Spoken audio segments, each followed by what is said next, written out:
Hi friends, welcome to my channel explore with Pushpa. ಈ ವಿಡಿಯೋದಲ್ಲಿ ನಾನು ಮಕ್ಕಳಿಗಾಗಿ ಹೋಮ್ ಮೇಡ್ ರಾಗಿ ಚಾಕ್ಲೇಟ್ ಹೇಗೆ ಮಾಡಲ್ಲ ಅಂತ ತೋರಿಸ್ತಾ ಇದ್ದೀನಿ.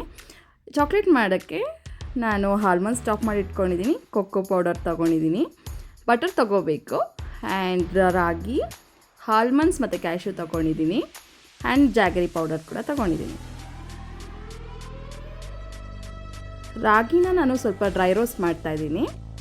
ಸ್ವಲ್ಪ ಬ್ರೌನ್ ಆಗೋವರೆಗೂ ನಾವು ರೋಸ್ಟ್ ಮಾಡ್ಕೋಬೇಕಾಗತ್ತೆ ರಾಗಿ ರೋಸ್ಟ್ ಆದಮೇಲೆ ನಾವು ಒಂದು ಮಿಕ್ಸರ್ ಜಾರ್ಗೆ ರಾಗಿ ಪೌಡರ್,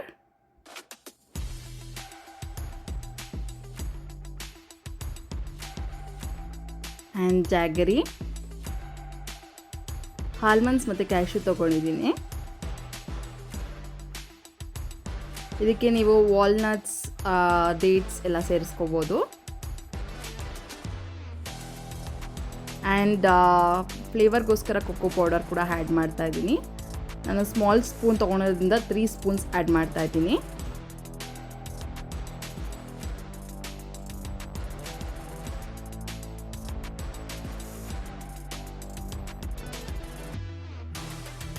ಆ್ಯಂಡ್ ಲಾಸ್ಟಲ್ಲಿ ಬಟರ್ ಆ್ಯಡ್ ಮಾಡ್ತಾಯಿದ್ದೀನಿ, ಪೇಸ್ಟ್ ಆಗಬೇಕಲ್ಲ ಅದಕ್ಕೋಸ್ಕರ. ಆ್ಯಂಡ್ ನನ್ನ ಹತ್ರ ಒಂದು ಮೌಲ್ಡ್ ಇತ್ತು, ಚಾಕ್ಲೇಟ್ ಮೌಲ್ಡ್ಸ್, ಅದಕ್ಕೆ ಈ ಪೇಸ್ಟ್ನ ಟ್ರಾನ್ಸ್ಫರ್ ಮಾಡ್ಕೊತಾ ಇದ್ದೀನಿ.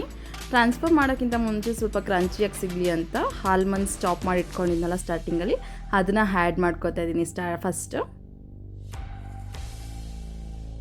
ಆ್ಯಂಡ್ ಮಕ್ಕಳಿಗೆ ಹೋಮ್ ಮೇಡ್ ಕೊಡೋದ್ರಿಂದ ಹೆಲ್ದಿ ಕೂಡ ಇರುತ್ತೆ, ರಾಗಿ ಕೂಡ ಹೆಲ್ದಿ ಆ್ಯಂಡ್ ಡ್ರೈ ಫ್ರೂಟ್ಸ್ ಕೂಡ ಹೆಲ್ದಿ ಆಗಿರುತ್ತೆ. ಸೊ ನಾನು ಆಚೆಗಡೆ ಚಾಕ್ಲೇಟ್ಸ್ ಎಲ್ಲ ಪ್ರಿಫರ್ ಮಾಡಲ್ಲ ನನ್ನ ಮಗುಗೆ, ಅದಕ್ಕೋಸ್ಕರ ಹೋಮ್ ಮೇಡ್ ಚಾಕ್ಲೇಟ್ಸ್ನ ಕೊಡ್ತೀನಿ. ಈ ಥರ ಟ್ರೈ ಮಾಡ್ತೀನಿ ನಾನು ಡಿಫ್ರೆಂಟ್ ರೆಸಿಪೀಸ್ ಆಗಿ. ಸೊ ನಿಮ್ಮ ಹತ್ರ ಕೂಡ ಶೇರ್ ಮಾಡ್ತಾಯಿದ್ದೀನಿ. ಈ ಥರ ಮೌಲ್ಸ್ಗೆ ಇದನ್ನು ಟ್ರಾನ್ಸ್ಫರ್ ಮಾಡ್ಕೋಬೇಕಾಗುತ್ತೆ. ಪೇಸ್ಟ್ನ ಟ್ರಾನ್ಸ್ಫರ್ ಮಾಡ್ಕೊಂಡು ಅದನ್ನ ಸೆಟ್ ಮಾಡಿ ರೆಫ್ರಿಜಿರೇಟ್ರಲ್ಲಿ ನಾವು ಒಂದು 3 to 4 hours ಇಟ್ಟರೆ ಚಾಕ್ಲೇಟ್ಸ್ ರೆಡಿ ಆಗುತ್ತೆ.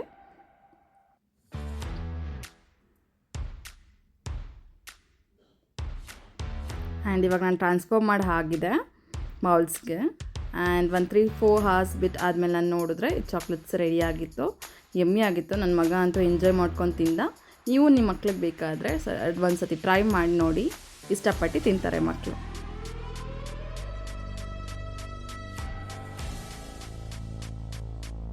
ಆ್ಯಂಡ್ ಈ ವಿಡಿಯೋ ನಿಮ್ಗೆ ಇಷ್ಟ ಆದರೆ please like, share and comment ಮಾಡಿ. Thank you for watching my video.